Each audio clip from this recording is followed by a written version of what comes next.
Welcome to the YouTube channel of Ghanada Audio Stories. Ghanada is a unique character created by the eminent Bengali writer Premendra Mitra during 1940s through 1980s. Ghanada is a tall, thin man with bony features. His age could be anything between 35 and 55. Apparently, he is just a fibstar, a braggart. It is impossible to guess how he earns his living. He continues his habit of smoking without buying a single cigarette. It is natural to think all his fibs are nothing but some lies. A mountain of lies. But the fun bit is, all these so-called tall tales are full of 100% accurate geographical, scientific, political and social facts. Here comes today's story. If you like it, please subscribe to our channel. Premendra Mitra's Ghanada Story. Robinson Crusoe Meye Chilen. Robinson Crusoe was a girl. Translated by Pradip Gangopadhyay.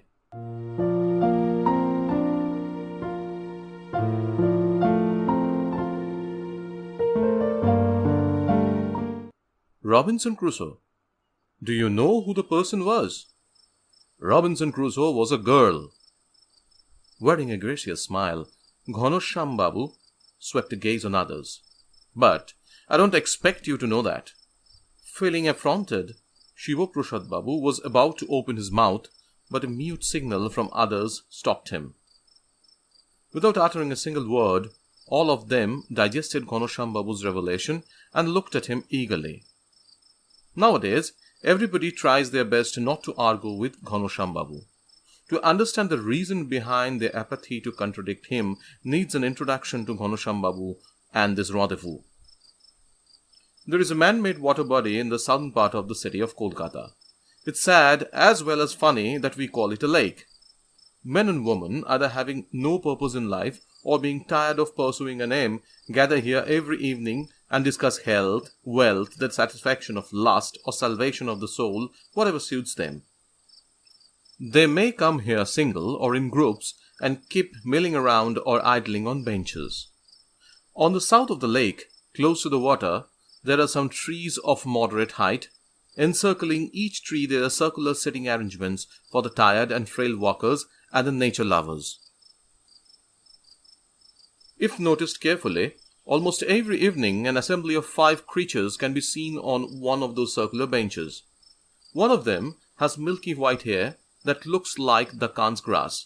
Another scalp is as smooth as a marble, and third one is a pot-bellied.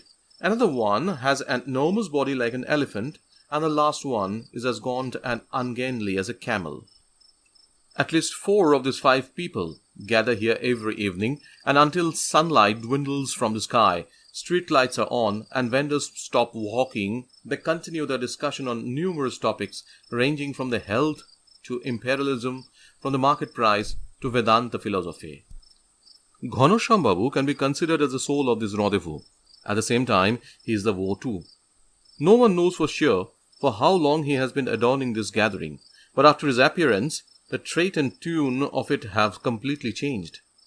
Pot-bellied Ramcharan Babu no longer gets the opportunity of uninterruptedly detailing the anecdotes about his gormandizes. Suppose, one day, Ramcharan Babu just begins to tell a story about having carrot cakes. Ghanoshyam Babu interrupts him by telling how the carrot came to England from Holland and became popular during the reign of Queen Elizabeth, and the discussion takes a different turn. Maybe, another day, Ramcharan Babu intends to tell his favorite story about the jelly made with the foreign eggplants. Wearing a sarcastic smile on his bony face, Ghanoshyam Babu takes no time to chip in. You may call it by that name, but it is not a foreign element. Then he elaborates what Galen, a Greek physician of 200 AD, wrote in his book about this vegetable, and some 1200 years later, how the same vegetable, bearing the name zitomet of Aztec species, traveled from Peru in South America to England and Europe and was popularized as tomato. For a long period, it was believed to be a poisonous thing and not to be taken as an edible item. Explaining this story in detail, he spins a tale of food love into a discussion about history. Similarly, His intervention quickly turns a historical narrative being told by marble-like, smooth-headed Shivopodo Babu, an erstwhile professor of history, into a story of gormandizing. Saying something to outdo him is next to impossible. In the course of a conversation, he often refers to or quotes from such unheard-of matters that none dare contradict him, lest his own ignorance is exposed. Though Ghanoshyam Babu is the soul of this evening gathering, other members hardly know anything about him. They just know he stays at a boarding house in Kolkata, and there he has earned a bit of fame amongst the youth as Ghanada, and that's it. It's difficult to gauge his age from his slender and bony appearance. It seems from his grandiloquence that there's no place on the earth where he didn't set his foot, and there's no knowledge that he has not pursued. He seems to be directly connected to all the universities of the world, spanning from Nalanda Takshashila of ancient India to Oxford, Cambridge, Harvard, Peking of ancient China, to Salerno, Heidelberg, Leipzig of Europe. Maybe his erudition is not so genuine, but his glibness is to be acknowledged. Nowadays, we have started accepting his words silently, without protesting. So, when he raised the topic of Robinson Crusoe, we restrained our belligerent tongues from arguing. The topic was raised by the young granddaughter of the milky-haired Horishadhan Babu. That day, Horishadhan Babu lovingly brought his granddaughter with him. She was exactly of an age when the girls either don't get, or despite getting it, are not ready to accept the difference between a girl and a boy. For some time, she tried vainly to concentrate on our discussion, then pointing to the island-like place in the middle of the lake, she said, "Have you seen it, Grandpa? That is just like Robinson Crusoe's island." Not being able to attract her grandfather's or his associates' attention, she declared, "When I'll come of age, I'll become Robinson Crusoe." It was not possible for us to remain indifferent to such a daring declaration. Bhavatarun Babu, who has an elephant-like enormous body, smilingly said, "How can it be possible, my crazy child? Is it ever possible for a girl to become Robinson Crusoe?" On behalf of the child, Ghanoshyam Babu dissented. "Why not?" He remained silent a while, then casting a pitying glance at us, what he told that has already been mentioned at the beginning. Not receiving any objection from our side, he started. "All of you know that Robinson Crusoe was written by Daniel Defoe. But do you know where he got the clue of the story?" Marble-like smooth-scalped Shivopodo Babu hesitatingly said, "So far as I know, Alexander Selkirk, a sailor, narrated his own experience to Daniel Defoe, and he made up the story with that material." "And whatever you know is totally wrong." A sign of mockery mixed with pity appeared on Ghanoshyam Babu's face. "Without hesitation, you have believed everything written by those egoistic English authors who suppress the real fact. Do you know capital punishment was awarded to Daniel for participating in the revolt of Monmouth? He was saved only because he was from London. When the new royal couple, William and Mary, came back to their country, Daniel got rid of his unfavorable star and earned a reputation. During that time, for some business matter, he had to go to Spain. There, in a shop of an old Jew at Madrid, while rummaging through articles, he chanced upon a manuscript of the 13th century. He was taken aback. Marco Polo was the narrator, and Rastasciano took the dictation from him. Pot-bellied Ramcharan Babu expressed his amazement. Then, none but Marco Polo, the first man who travelled from Europe to China, was the writer of the original story of Robinson Crusoe. Soaking his lips with an enigmatic smile, Ghanoshyam Babu said, "No, not him. He just collected the story from China." At the age of 16, Marco Polo, with his father and uncle, started his journey from the shore of the Queen of the Sea, Venice, towards Kambalok, the capital of Kublai Khan. When he came back, he was of 41 years. For a long period of 25 years, as a trusted employee of Kublai Khan, the then emperor of half of the world, he had travelled through almost the whole of China. In 1282 AD, when he was working as an inspector of a salt mine, he most likely met the distinguished Chinese writer and editor Sun Cao-chi. At that time, Sun Cao-chi was busy collecting the folk tales of China to give them a new form. A Chinese story that he heard from Sun Cao-chi inspired him to write the story of Robinson Crusoe. Stitched inside their dirty, awkward tertullian outfits, Marco Polo and his associates brought not only some diamonds, pearls, rubies and sapphires, but many other things too. A list of the valuable articles of the palace of Mariano Faliero, prepared in 1351, includes some of the items that they presented to those of Venice. Among the gifts, there was a ring presented by Kublai Khan, costumes of Tartars, a three-pronged sword, silky hair of yak of Tangut, dried legs and heads of Mark's deer and seeds of indigo plants from Sumatra. But in memory, Polo carried more wealth than what he brought overtly. In the prison of Genoa, churning his memory, he kept telling stories to his enthralled listeners. Who were those enthralled listeners? No, not only his co-prisoners, but also the people of the elite and aristocratic society of Genoa, both men and women. That prison had become a holy sight, a place more amazing than fairy tales, a sweet, enchanting place of stories of a faraway country, Cathay. But why Marco Polo?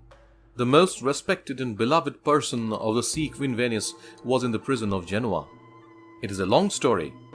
After only 3 years of his return, the fleet of Genoa, a perennial rival of Venice, attacked the Adriatic Sea under the leadership of Lombardoria. With many others, Marco Polo took part in that war as an admiral of a warship. Being defeated, he was taken captive along with other 7,000 Venetians.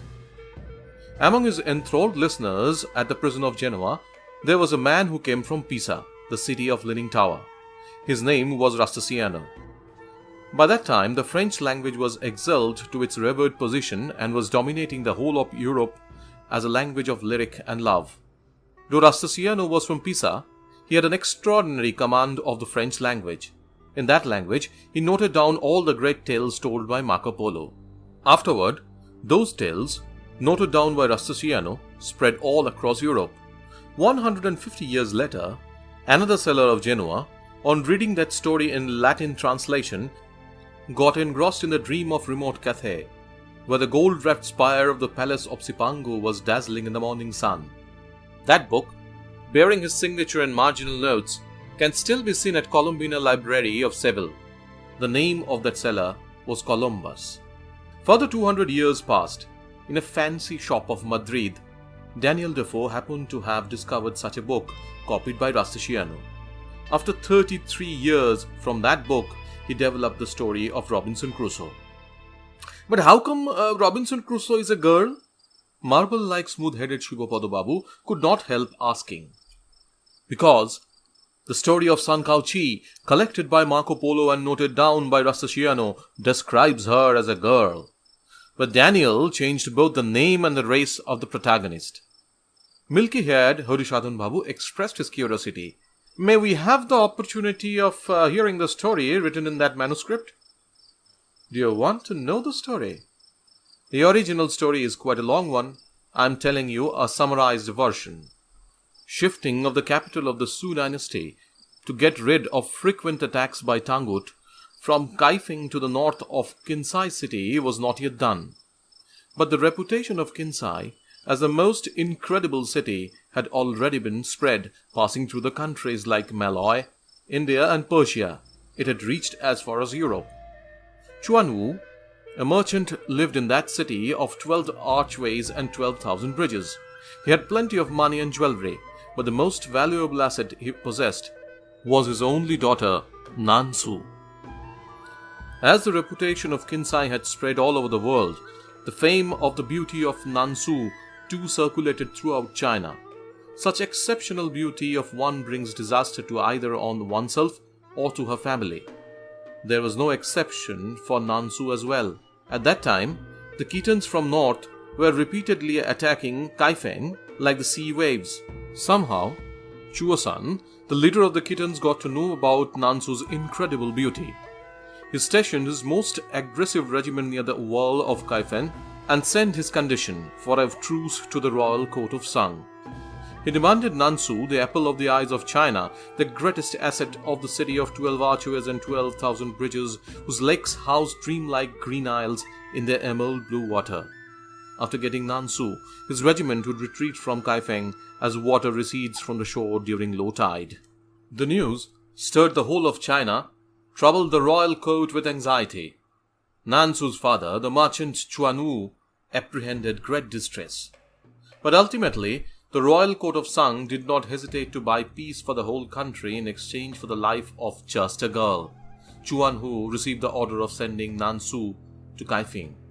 So long, Nansu, shy in her early youth, had seen the outside world through the reticulated windows of the palace, and that acquaintance with the world was fully covered by the face of a particular person. That face was of Siwan, the young admiral of the Kinsai city. With tears in her eyes, Nansu fell on her father's feet. Siwan knelt down before him, but Chuanu was helpless. He did not have the courage to disobey the king's order.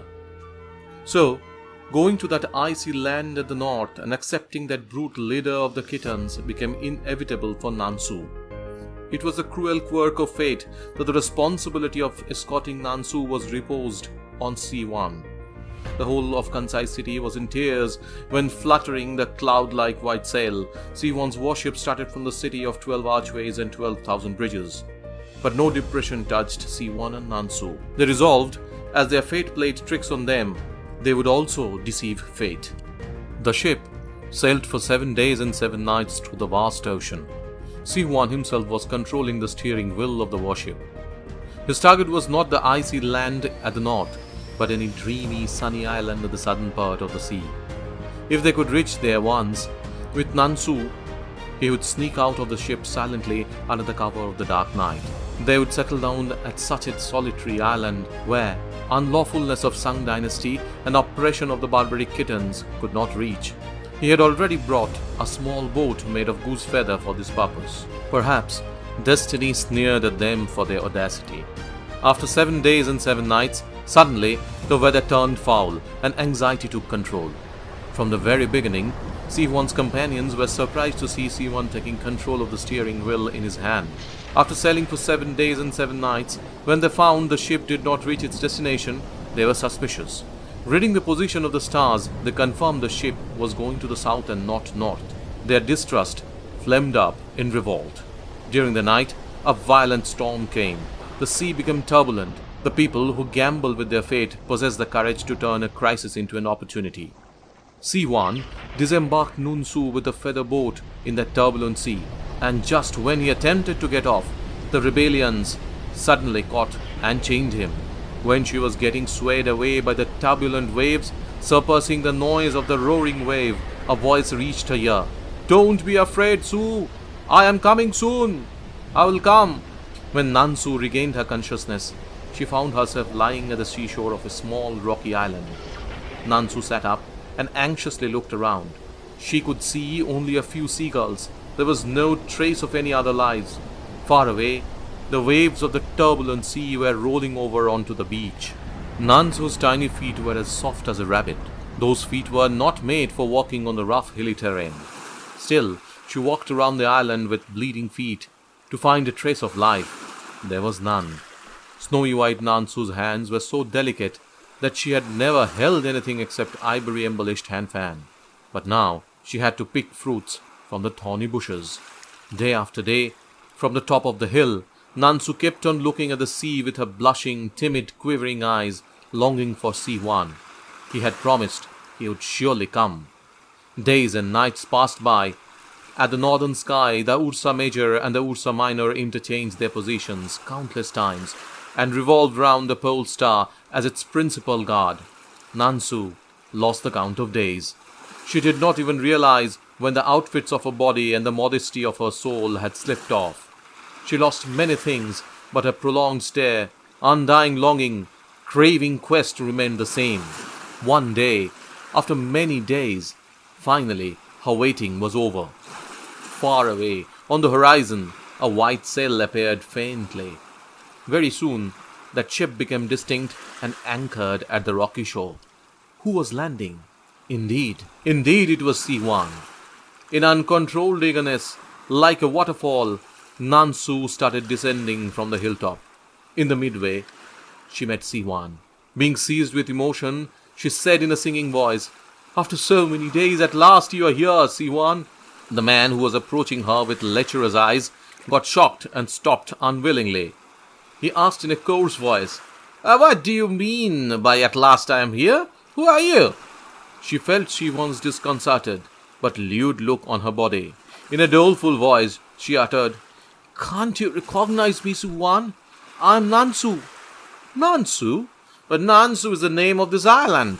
We were in search of this island. At last we have found it. Then you have come here for the island, not for me. Yes, I have come here to find this island. The island where the royal treasure is hidden underground. Tell me where is that treasure? With tearful eyes, Nansu cried out piteously, Have you forgotten everything, Siwan? Can't you remember how we got separated in that stormy night from the warship? Separated from warship? None of my past 7 generations ever stepped into an warship. I have heard, long ago, one Siwan, a man of my previous 8th generation, was an admiral.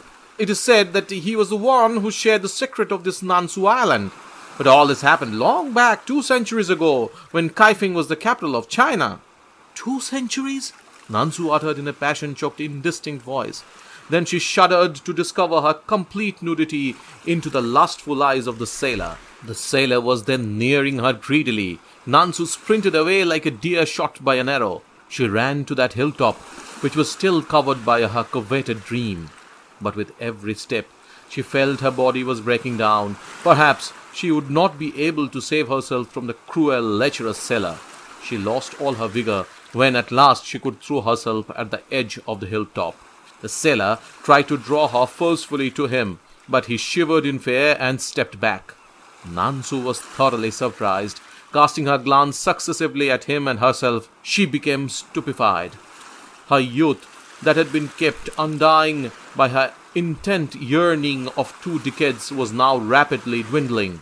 She saw her body was withering, shrinking, and turning ugly. She stretched her look, as was her habit developed in the past years, at the horizon.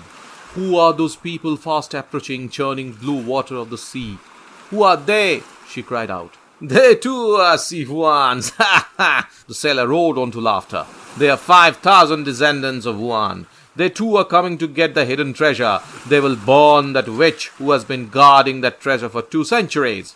That night, as a living torch, Nansu illuminated that hilltop from where she had been keeping scrutiny with her yearning eyes at the horizon for 2 centuries. Ghanoshyam stopped. After remaining silent for a while, marble-like smooth-headed Shivapada Babu said, But this story does not resemble the fiction of Robinson Crusoe. How will it be? Ghanoshyam offered a mysterious smile. Son of an English butcher of the 17th century, a trader of hosiery and tiles, understand the subtle significance of this story. Thus, he has turned into a kid's story. What is the actual significance of this story? Horishadan Babu, who has the milky white hairs, asked. In reply, Ghanoshyam looked at him in such a manner that nobody dared repeat the question. Let us know how you like this story in the comment section. We created a Ghanada travelogue on Google Map covering all the places Ghanada visited all over the world. You will also see the routes it took to go from one place to another. Visit our website www.ghanada.com to know everything about Ghanada Club and its activities. Do not forget to subscribe this channel to get notification whenever we post a new story.